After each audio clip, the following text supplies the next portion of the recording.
You cannot walk in riches while thinking in rags. You cannot inherit abundance while living in a poverty mindset. You were not created to scrape through life hoping for crumbs when the table was already set for you. But until your mind shifts, your reality will stay stuck. As a man thinks in his heart, so is he, not just in his money, not just in his bank account, but in how he moves, how he sees, and how he believes. Richness is not first a matter of wealth, it is a matter of worth. And if you never learn to value what's already in your hands, you'll keep begging for what you already carry. Some of you have diamonds wrapped in doubt, gold hidden in guilt, potential buried under pain, and until you wake up to what's inside you, you'll keep living like you're less than what God made you. Thinking rich means shifting from survival to stewardship. It's no longer about just making it through the day, it's about commanding the day. It's not about just asking for enough to pay the bills, it's about managing your blessings with vision and purpose. Because true richness is not measured in what you have, it's measured in what you do with what you've been given. Thinking rich means knowing that favor is a currency, relationships are investments, peace is profit. Time is capital, and wisdom, that's wealth with interest. You can inherit millions and still go broke with a poor mind. You can drive a Bentley and still be bankrupt in your soul. Because wealth without mindset is like water in a cracked jar, it'll keep leaking until you fix the foundation. You've been praying for breakthrough, but God's been waiting for mindset shift. You've been crying for more, but your mentality can't even manage what's already yours. You keep asking for the harvest, but your thinking still says famine. So the increase delays, not because God is holding it back, but because your mind won't hold it right. It's time to reprogram your thoughts, time to stop repeating the cycles that say, I'm not enough, I'll never have it, people like me don't make it, I guess this is just my life. No, beloved, this is not your end, this is your awakening. You were never meant to think broke. You were never meant to think small. You were never meant to settle for less. You are fearfully and wonderfully made. And that means everything about you has value. But if you don't learn to think with value, you'll keep living in discount. You'll keep attaching yourself to people who don't see you. You'll keep settling for opportunities that don't stretch you. You'll keep living in the emotional basement of your own house, not realizing you've got keys to every floor. Start thinking like the heir you are. Start speaking like someone who knows their inheritance is secured. Start walking like the doors are already open, because your thoughts build the atmosphere where miracles move. When you shift your mind, you shift your money, your movement, your momentum, and your meaning. Think rich, not just with dollars, but with discipline, not just with coins, but with character, not just with earnings, but with excellence, because the truly rich are not just those who possess much, but those who steward much, multiply much, and bless much. Your breakthrough begins when your mind stops begging and starts believing. Your future begins when your thoughts stop shrinking and start stretching. This is your season to stop thinking like a slave and start thinking like a son. You were born to prosper, not just in your hands, but in your head. So renew your mind, reclaim your voice, reframe your thinking, and watch your whole life follow the course of your thoughts. Think rich. And live accordingly. You will never think rich until you know who you are, and I don't mean what your birth certificate says. I don't mean what your resume says or what your bank account tries to prove. I'm not talking about the name they gave you, the address you grew up in, or the titles they did or didn't place before your name. I'm talking about the core of your being, the divine imprint, the sacred stamp, the royal fingerprint of heaven that was etched into your soul before the world ever knew your name. You cannot carry a wealthy mindset while wrestling with a broken identity. Because if you see yourself through the lens of rejection, abandonment, failure, or fear, you will never truly believe you deserve more. You'll pray for abundance with your mouth, but sabotage it with your mind. You'll speak life over your dreams in public, but doubt them in private. You'll quote scriptures about being the head and not the tail, but you'll live like the tail because deep down, You never believed you were worthy of being the head. Your thoughts will always return to your sense of identity. If you believe you are just a survivor, you will live like you're barely making it, even when God tries to bless you with overflow. If you think you're just getting by, you'll resist growth, you'll shrink in opportunities, and you'll self-sabotage when doors open, because a broken identity doesn't know how to live in an answered prayer. Identity is the root. Everything else is fruit. You can change your habits, your goals, even your location. But if you never change how you see yourself, you will recreate lack in every environment you enter. A poor identity will turn a palace into a prison. A rich identity will turn a prison into a platform. Ask Joseph, ask David, ask Ruth. They all had one thing in common. They believed in who they were, even when life didn't reflect it yet. Some people walk around in diamonds but think in dust. They're dressed well but depressed. They look successful but they feel like imposters. Because when your mind hasn't caught up with your calling, you live in tension between appearance and authenticity. And that tension wears you down. It wears down your faith. It wears down your joy. It makes you question blessings you should be receiving with boldness. That's why the enemy attacks your identity before he ever touches your income. He knows that if he can convince you that you're not enough, not capable, not chosen, not worthy, he doesn't have to take your money. You'll hand over your vision on your own. You'll discount your gifts. You'll lower your expectations. You'll talk yourself out of rooms God ordained for you to walk in. But let me tell you something, not from theory but from truth. You were made in the image of the one who owns it all. The one who hung the stars doesn't need you to beg for light. The one who created gold doesn't want you settling for scraps. The one who gave you breathe didn't create you for bondage. You are the child of a king. And when you really know that, not just say it, but know it, you begin to think like royalty. You begin to expect differently. You walk differently, you dream differently, you recover differently. Because your identity becomes your lens, and everything you see starts to shift through the filter of divine worth. This is not pride. This is perspective. This is not ego. This is alignment. Because when your mind is aligned with heaven's view of you, you stop letting earth's opinion define you. You don't need validation from broken people when you know you were created by a whole God. You don't need applause when you've already been appointed. You don't need status when you're already standing in spiritual authority. But you cannot fake this. You cannot dress it up or mask it with material things. You must go deep.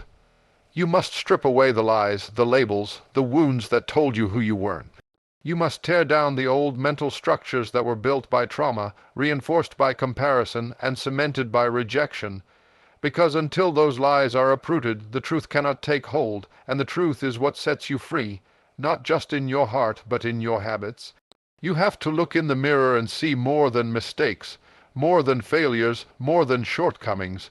You've got to start seeing someone God chose, someone God equipped, someone God loved enough to put purpose in. And when that truth begins to settle in your spirit, everything around you starts to rise to the level of your new identity.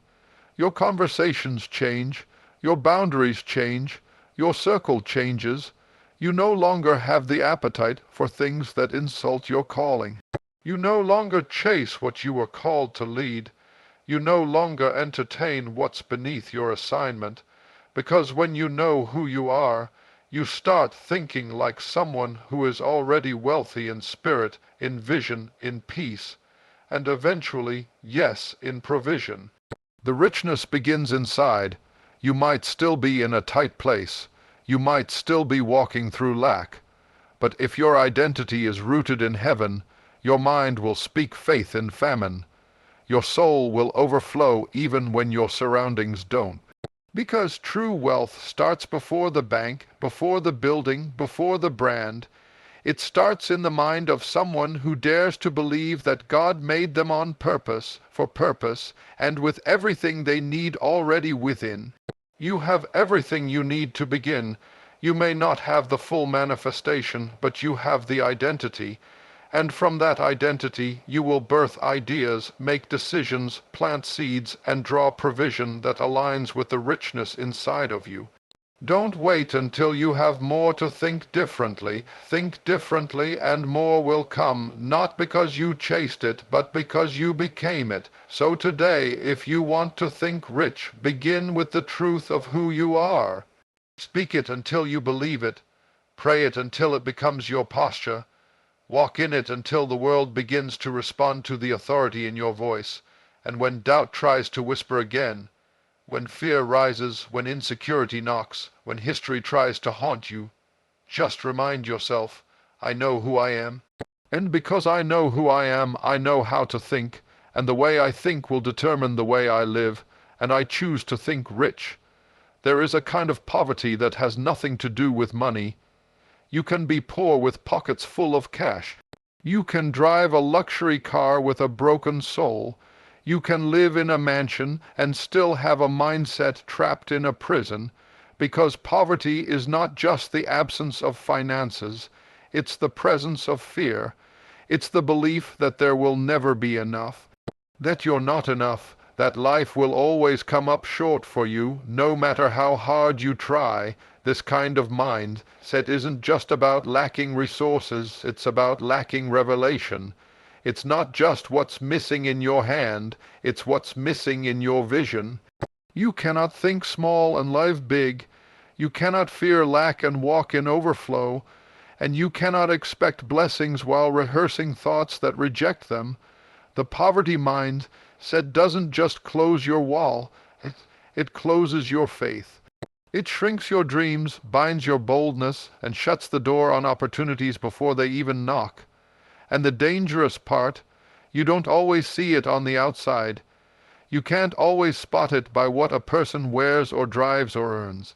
Because a poverty mindset is internal, it's how you interpret life, it's how you respond to abundance. Some people reject favor because they don't believe they deserve it.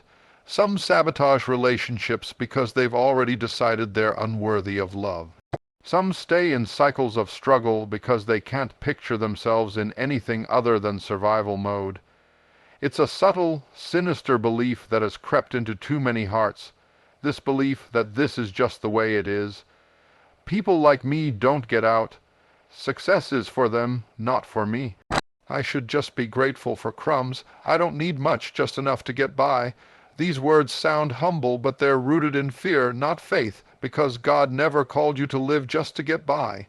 He didn't form you with promise only for you to settle in poverty. He didn't gift you with vision just for you to bury it beneath insecurity. But that's exactly what this mindset does. It buries your confidence. It buries your ambition, it buries your hunger for more. It tells you, don't hope too much, don't believe too big, don't stretch too far. It wraps your potential in chains and calls it wisdom. It turns contentment into complacency. It whispers that safety is better than vision, that survival is nobler than success. And let me tell you, as long as you entertain that lie, blessings will walk right past you. Not because God hasn't released them, not because the opportunity wasn't available, but because you didn't see it as yours. The poverty mindset doesn't recognize blessings when they show up. It's too busy preparing for disappointment. It keeps your hands closed, your eyes down, and your dreams buried. It talks you out of walking through doors that God Himself opened for you. And it's not just about the material. It's spiritual, emotional, relational. You can have a poverty mindset in how you love, in how you speak, in how you carry yourself. You can starve your purpose with small thoughts. You can kill your future with fear-based decisions. You can settle for counterfeit relationships because deep down you don't believe someone could love the real you. But hear me, your thoughts are either watering your future or poisoning it. And if your mind is stuck in poverty, your life will follow. God can pour out blessing after blessing, but if your mindset is a cracked vessel, it will leak. No matter how much comes in, it will never feel like enough, because it's not about the blessing. It's about your ability to hold it. That's why some people rise only to fall again. not because they lacked opportunity, but because their mind never caught up with their moment. Their thinking didn't match the favor, their internal beliefs couldn't sustain the external breakthrough. It's one thing to receive the blessing, it's another thing entirely to believe you're worthy to carry it.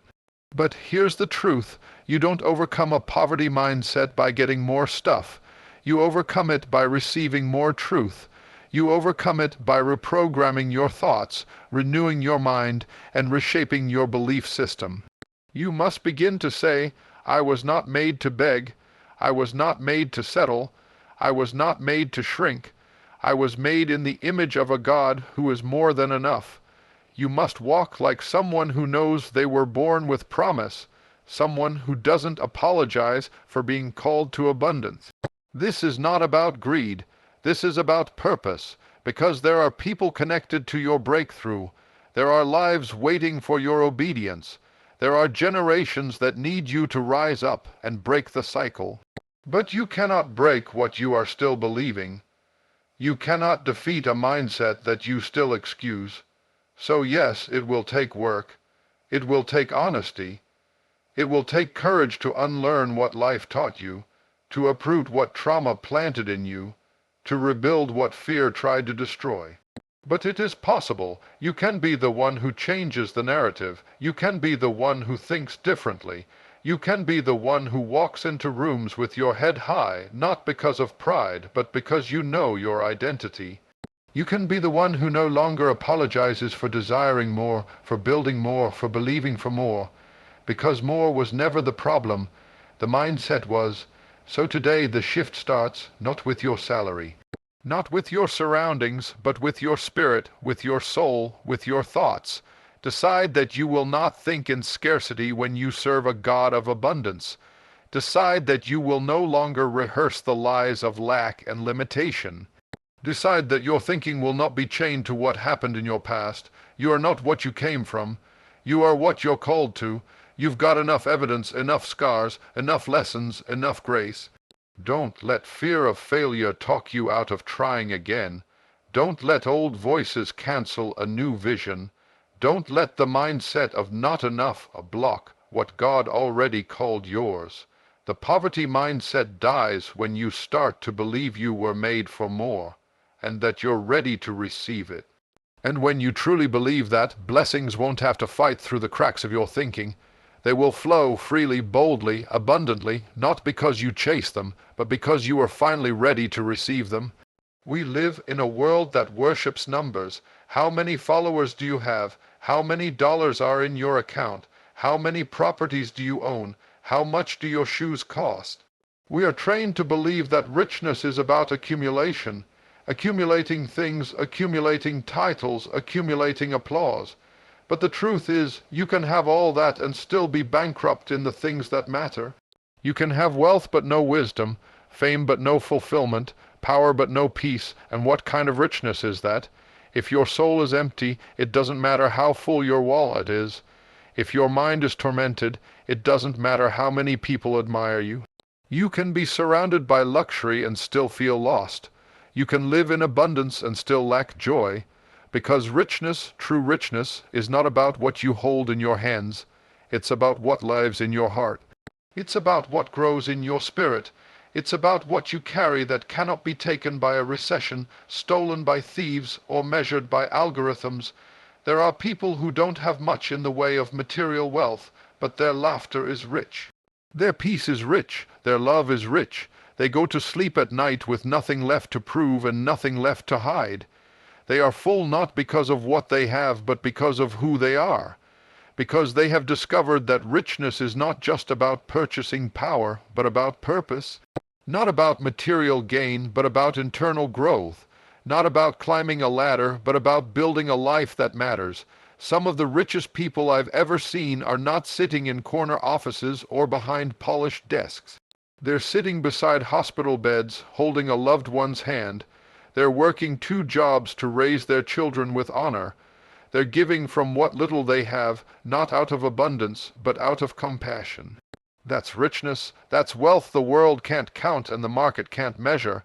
That's the kind of richness you take with you when this life is over. Because let me tell you, when you leave here, the cars stay.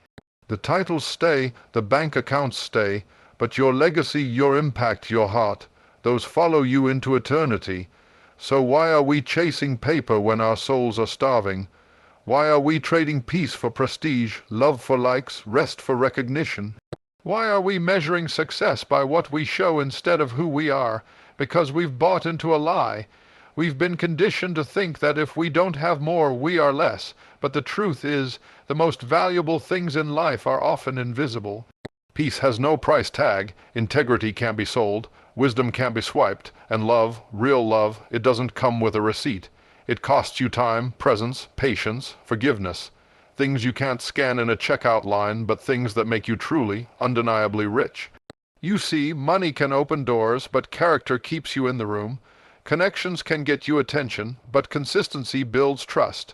Talent might get you applause, but integrity earns respect. And without those things, all the external richness in the world crumbles under pressure. Because money can buy you a bed, but not rest. A house, but not a home. A ring, but not commitment. A party, but not joy. And if your richness doesn't reach into the deep places of your soul, then it's shallow. And shallow riches will never sustain you in a deep storm. Now don't misunderstand me. There's nothing wrong with money. There's nothing wrong with success. But there's something very wrong with defining your worth by them. There's something wrong with ignoring your spirit while feeding your status. There's something wrong with pretending to be full when you're really running on empty. We weren't made to be walking displays of wealth. We were made to be vessels of light, carriers of truth, examples of love, reflections of purpose. And when you live like that, when you live from a place of spiritual richness, everything shifts. You stop competing because you know there's no scarcity in destiny. You stop comparing because your worth isn't measured against anyone else's life. You stop chasing approval because you've already been approved by the one who matters most. And suddenly, life feels fuller. Not because you got a raise, not because you bought something new, but because your spirit is no longer starving. You begin to see wealth in things the world overlooks. A quiet moment with your family, a conversation that heals, a sunrise that reminds you you're still here for a reason, a prayer that gives you strength to keep going. That's richness, that's wealth, that's abundance. And when you start to think like that, live like that, and walk like that, you become the kind of person who isn't just blessed but becomes a blessing. And let me tell you, when God sees that you are rich in spirit, rich in love, rich in wisdom, rich in gratitude, He will trust you with more. Not just more stuff, but more purpose, more influence, more revelation, more impact, because now your hands are not just collectors of things, but conduits of grace. You're not storing up treasures that rust and rot. You're building legacy, you're building lives, you're building the kingdom. So, maybe today isn't about chasing the next level of income. Maybe it's about discovering the next level of insight. Maybe it's not about upgrading your lifestyle, but upgrading your mindset. Maybe God wants to remind you that the richest part of your life isn't what you drive, but what drives you. Not what you wear, but what you carry. Not what you have, but who you are becoming. If you've got peace, you're rich. If you've got joy, you're rich. If you've got purpose, you're rich. If you can stand in the storm and still lift your hands in worship, you are wealthier than kings. If you can look in the mirror and know that you've grown, that you've healed, that you've loved, that you've believed, you are already walking in abundance, no matter what the world says. And when you live like that, when you live rich in what matters, you stop being impressed by things that don't. You don't need to flaunt, you don't need to prove, you don't need to pretend, because you know deep down you are full, you are whole, you are rich, rich in faith, rich in purpose, rich in life, and that, my friend, is the kind of richness that never runs dry. Everything in life begins in the mind. The battles you fight, the victories you celebrate, the blessings you receive, and even the storms you endure. They all start with what's happening inside your head. Your thoughts are the architects of your destiny. They lay the foundation of your future, brick by brick, day by day. The moment you change the way you think, you change the way you live, you change the way you walk in this world. You change the very reality that unfolds before you. The power of thought is not just some New Age philosophy or a motivational slogan. It's a divine principle that runs through Scripture and through the fabric of existence itself. God said, "Let there be light," and there was light. Words spoken birthed worlds. The unseen moved the seen. Your thoughts, those silent whispers inside your mind, have the power to do the same in your life. When you think right, you begin to walk right. When you think victory, you begin to live victorious. When you think blessing, your life begins to reflect favor. Your mind is the soil in which your life is planted. What you sow in thought, you reap in reality. Yet, so many of us live as if our thoughts don't matter. We entertain doubts, nurture fears, and allow negativity to creep in like a thief in the night. We let old wounds replay in our minds, we revisit failures that should be buried, and we talk ourselves out of the miracles God has already prepared for us. But the truth remains, the inside world creates the outside world. If you want a different life, you must start with different thinking. How many of us have stood at the edge of a blessing and backed away because of what we told ourselves? How many have been ready to receive, but their thoughts whispered, "You're not good enough, you don't deserve this. It's too good to be true." And because we believed those lies, we missed what God was trying to give us. The enemy's first attack is always on your mind. If he can poison your thoughts, he can poison your future. But the Bible reminds us to take every thought captive, to make sure every thought is obedient to the truth of God's Word. That's how your reality changes, one thought at a time. Your thoughts shape your perception, and your perception shapes your decisions. If you think you are a victim, you will live as one. If you think you are broken, you will behave broken. But if you start to think like a child of God, fearfully and wonderfully made, with purpose and power on the inside, your actions will begin to mirror that truth. You will stand taller, you will speak stronger, you will walk with confidence. You will no longer tolerate anything less than what God designed for you, because your thoughts have remolded your reality. This is why renewing your mind is not optional, it's essential. You can't keep living under the weight of past programming and expect to soar into new levels of destiny. You can't keep recycling negative thoughts and expect to harvest joy and success. You have to intentionally feed your mind with truth, with hope, with vision. When you meditate on the promises of God, when you speak words of faith, when you declare your identity as a conqueror, your reality will begin to reflect that inner shift. Think about the story of David. When he faced Goliath, the giant's size was intimidating, the armies were afraid, but David's mind was fixed on God's power, not the giant's strength. His thoughts shaped his courage, and his courage shaped his reality. The giant fell not because David was bigger or stronger, but because David thought like a winner, like a man who had already won. That's the power of thought shaping reality. Even Jesus taught this truth. He said, "According to your faith be it unto you, and not according to your circumstance, and not according to your bank account, but according to your faith, your mindset, your belief, your expectation." Jesus knew that faith is the lens through which we see the impossible as possible. When your thoughts align with God's truth, miracles become your reality. Your thoughts also determine the energy you bring into every situation. When you think with hope and expectation, you move with purpose and clarity. When you think in fear and doubt, you hesitate and falter. The same opportunity looks different to two people based on their thoughts.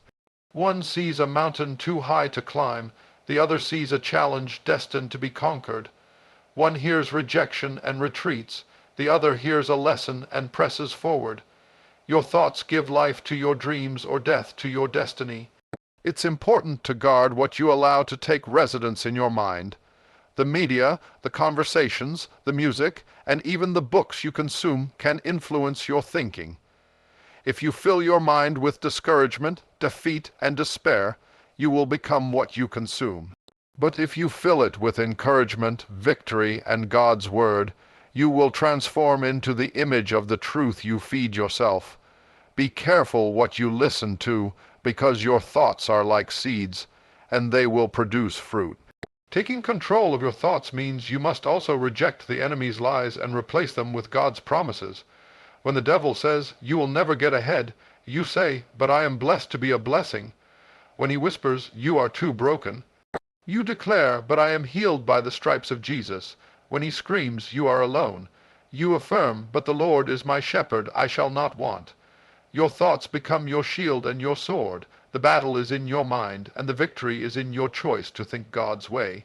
Sometimes the challenge is breaking free from the past thoughts that have held you captive. Trauma, rejection, failure. These can create mental strongholds that imprison your thinking. But there is freedom in Christ to break every chain. It starts by recognizing those negative thoughts and intentionally pushing them out. It's a daily battle to choose faith over fear, hope over despair, victory over defeat. But when you do, your reality begins to reflect the new mindset. You are not what happened to you. You are what you decide to become. You are not limited by yesterday's mistakes or today's circumstances. You have the power, through your thoughts, to shape your tomorrow. You are the author of your story, the painter of your canvas, the creator of your world. What story will you tell yourself? What picture will you paint with your thoughts? That's what your life will look like. So, if you want to see change, start with your mind. If you want to experience breakthrough, start with your thoughts. If you want to live in victory, start by thinking victorious thoughts. It is not just a spiritual cliché. It is the truth that transforms nations, families, and individual lives. Your thoughts shape your reality. God has given you a mind to rule your world. Use it wisely. Speak life. Think faith. Believe that better is coming. Walk in the authority of your thoughts aligned with God's promises. The reality you desire is waiting on the other side of your mind. Choose today to think right. Choose today to create the life God destined for you. Your thoughts shape your reality. Sometimes we stand in front of doors we've prayed to open, but we can't walk through them because our mindset is still locked in a room we've already left. Sometimes we cry out for a blessing, but when it comes we aren't prepared to carry it, not because our hands aren't ready, but because our minds are still trapped in a past season. A miracle can be standing in front of you, knocking, and you'll miss it. Not because it wasn't real, but because your mind set didn't believe it belonged to you. You can't receive something new with an old mentality. You can't hold the miraculous with a mind trained by misery. God can open the windows of heaven, but if your mind is stuck in a drought, you'll walk away from rain calling it an illusion. He can pour it out, but you won't pour it in if your thoughts are still in Egypt while your feet are standing in Canaan. You'll call it too good to be true. You'll say it's not for you. You'll sabotage the very thing you've been fasting and weeping and waiting for, because your mindset must match the miracle. How many people prayed for the door but refused to walk through it? How many got the job but still thought like someone unemployed? How many got out of the toxic relationship but still carried the weight of worthlessness that relationship gave them? You see, liberation is one thing, but transformation, that's something else entirely. You can be set free and still live like a prisoner. You can walk out of the fire and still smell like smoke. You can survive the storm and still tremble every time thunder rolls in. Because what happens to your body is one thing, but what happens in your mind determines how long you live under the shadow of what tried to kill you. You don't just need a break. You need a new way of thinking. You don't just need a miracle to happen. You need to believe you are worthy of it when it does. God can do exceedingly, abundantly, above all that you ask or think. But if your thinking is small, fearful, and broken, you won't recognize the exceedingly when it shows up. You'll second guess the blessing. You'll delay the decision. You'll talk yourself out of what you already cried for because you don't think like someone who's already been answered. That's the war. Your mind versus your miracle. And God, in His mercy, won't give you certain miracles until your mindset is ready to manage them. Some delays are not punishment, they are protection. He knows if He hands you the keys while your thoughts are still in chains, you'll crash the car. He knows if He puts you in the palace while yourself, worth still screams like a slave, you'll run from your own throne. So He waits, not because He can't move, but because He's doing the greater work, renewing your mind to match what He's about to release. We see this all through the Word. The children of Israel were free from Pharaoh, but Pharaoh still had a grip on their mindset. God had already brought them out, but their thoughts kept dragging them back. Every time there was discomfort, they said, "Let's go back." Every time there was delay, they said, "We had it better in Egypt." They were walking toward the promise, but thinking like prisoners. That's why it took 40 years for a journey that should have taken 11 days, because God couldn't bring them into a land flowing with milk and honey while they still had a scarcity mentality. You can't inherit abundance with a poverty mindset. You can't lead others if you're still questioning your own value. You can't carry purpose if you still believe lies that were spoken over you when you were 12 years old. You can't hold healing if you still see yourself as broken. That's why the renewing of the mind is not a suggestion. It's a requirement. Be transformed not by what you own, not by what you wear, not by who you know. Be transformed by the renewing of your mind. Because when your mind changes, your posture changes. When your thoughts shift, your actions follow. When your beliefs align with your blessing, you begin to walk like the miracle already belongs to you. You stop apologizing for favor, you stop questioning your worth, you stop minimizing your calling, you stop asking for permission to be who God already anointed you to be. Some of you are asking for things that your current mindset couldn't even hold if God gave it to you right now. You're asking for a healthy relationship, but your thoughts still echo abandonment and fear. You're asking for a business, but your thoughts still tremble under the fear of failure. You're asking for impact, but your thoughts still say you're not good enough. That's why God is working on your thoughts before He works on your surroundings, because if your mind doesn't grow, your life won't either. It's time to make your mind match your miracle. Stop rehearsing the hurt and start rehearsing the healing. Stop speaking the language of defeat and start declaring the sound of destiny. Speak life over your day. Speak purpose over your steps. Speak alignment over your atmosphere. No more feeding fear. No more watering insecurity. No more giving energy to thoughts that cancel your anointing. This is the season to think differently, to walk in boldness, to think like someone who's already loved, to think like someone already chosen, already enough, already equipped, because the miracle is already scheduled, the breakthrough is already on the way, the door is already being built, but can you think like someone who's ready to walk through it? Can you believe like someone who's already been approved? Can you show up like someone who's already free? That's where the transformation happens, not just in what you receive, but in how you think while you wait. Let this be the moment your thoughts shift. Let this be the hour your mind aligns with heaven. Let this be the season where every lie is replaced with truth, every fear is replaced with faith, and every self-doubt is replaced with divine confidence. Because when your mind matches the miracle, you won't just receive the blessing. You'll walk in it, live in it, and multiply it for others to see the glory of God. You were not created to think small, live scared, or settle for less. You were created to believe big, walk bold, and trust fully, and when your mind says yes, your life will begin to echo that yes. So renew your mind, expand your thoughts, align with purpose, and prepare, because your miracle is waiting for a mindset that's finally ready to carry it. There comes a moment in every person's life when the ground begins to move. You feel it in your bones before you ever see it with your eyes. A restlessness, a stirring, a divine discontent.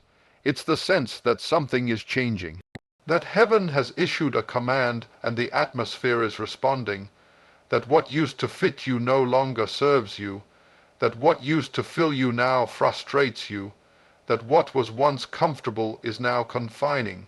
And you realize You are in a shift. A shift is not just an external change. It's not just a new season or a new job or a new relationship. A shift is a spiritual recalibration, a realignment. It's heaven tugging on earth, trying to pull you into position. And while God initiates the shift, you are responsible for responding to it. It's not enough to feel the shift. You must take ownership of it. You must decide that you will not miss what God is doing simply because you refused to move when He did. God can open doors, but He won't drag you through them. He can part the waters, but He won't push you across. He can send the cloud by day and the fire by night, but you've still got to get up and follow. You've still got to take the step. You've still got to shift your posture, shift your mindset, shift your habits, shift your voice, and shift your vision to align with the season He's ushering you into. There's a reason the Israelites wandered in the wilderness for 40 years. It wasn't because the journey was long. It was because the people refused to shift. God brought them out of Egypt, but Egypt was still in them. He brought them out physically, but mentally they were still slaves.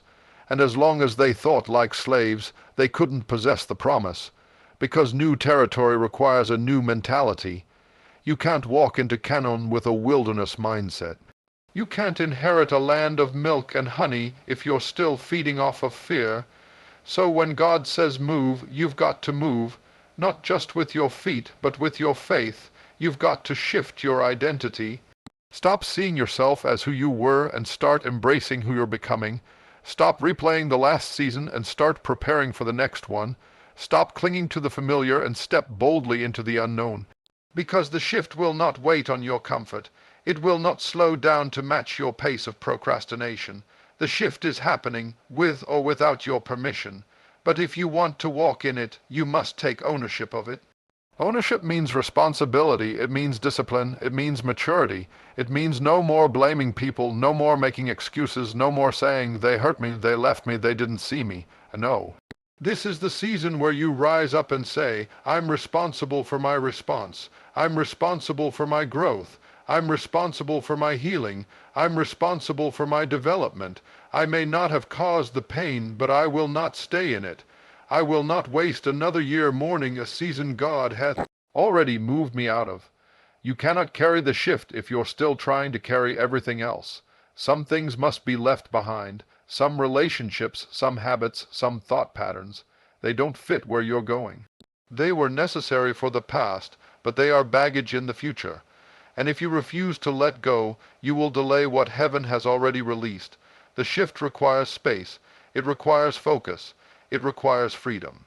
You've got to unclutter your life to make room for what God is pouring in. Taking ownership of the shift also means walking by faith when nothing around you makes sense. Because sometimes the shift feels like chaos. It feels like loss. It feels like everything is falling apart. But what if it's not falling apart? What if it's falling into place? What if God is stripping away what's unstable so He can build something unshakable? What if He's removing the distractions so you can finally hear His voice clearly? Don't curse the storm that's carrying you into your destiny. Don't resent the disruption that's birthing your elevation. Sometimes God has to let everything collapse so He can rebuild it in alignment with your calling. The shift doesn't always come with a warning.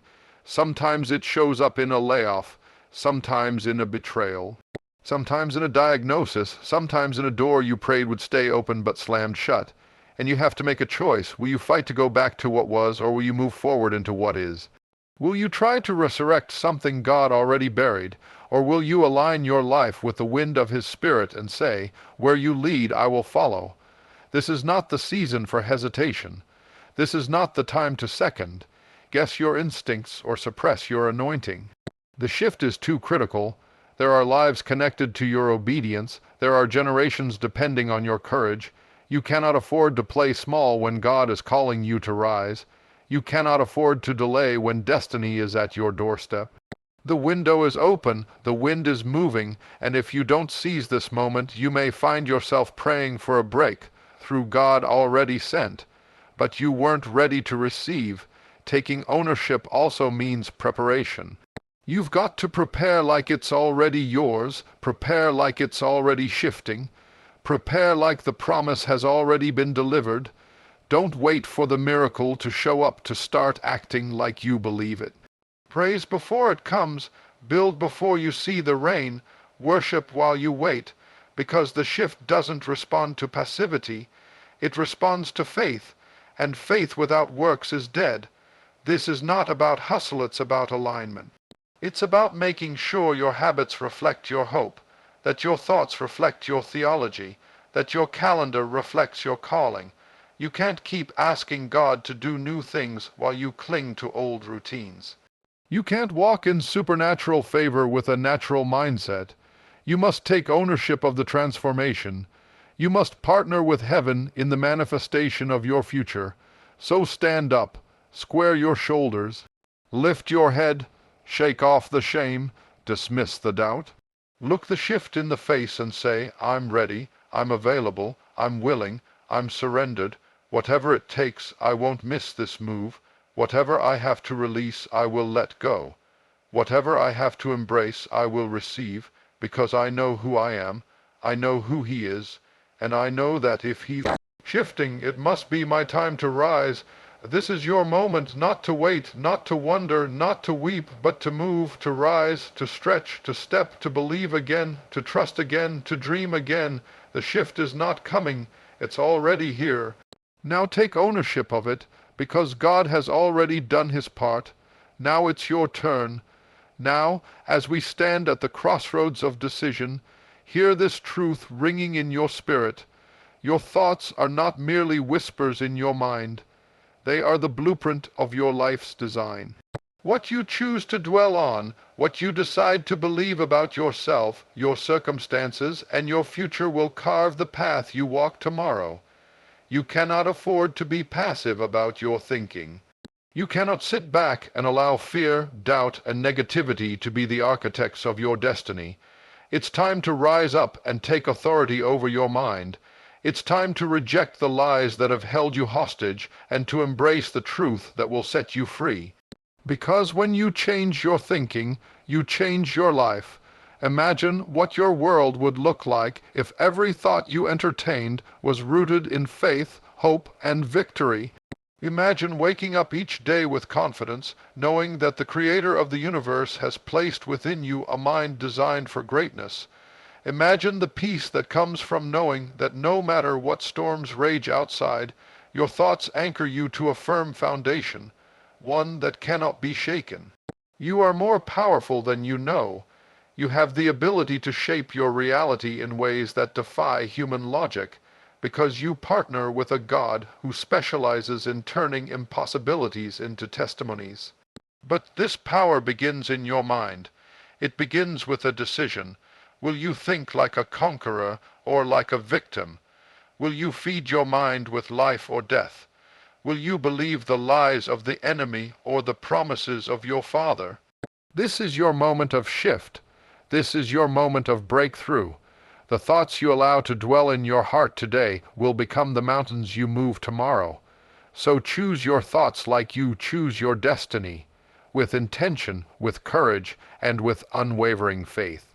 Start by declaring victory over fear. Speak life into your situation even when it looks dark. Reprogram your mind with truth every day, every hour, every minute, because your mind is the battlefield and your victory depends on what you allow to take root there. Remember, you are not bound by what you have seen, but by what you believe. You are not defined by your past mistakes, but by your present decisions. You are not controlled by your circumstances, but by your faith in the one who holds all things together. You are a child of the Most High God, and your thoughts are the keys to unlock the doors of heaven on earth. So when doubt comes knocking, tell it, I am more than a conqueror. When fear whispers, shout back, I have the mind of Christ. When negativity surrounds you, stand firm and say, I am transformed by the renewing of my mind. Your thoughts shape your reality. Let that truth empower you, embolden you, and propel you into the life God has destined for you. Walk in the confidence that you have been given the mind to overcome, the strength to endure, and the wisdom to prosper. Take ownership of your thoughts, for in them lies your destiny. Don't wait for circumstances to change. Start by changing the conversation in your mind. Because when your thoughts align with God's truth, your reality will follow. Rise up, beloved, and command your mind to think richly, deeply, and powerfully. Refuse to be a prisoner of negative thinking. Choose today to think victory, to think breakthrough, to think success. Your future depends on it. Your life depends on it. And the world is waiting on the reality your renewed mind will create.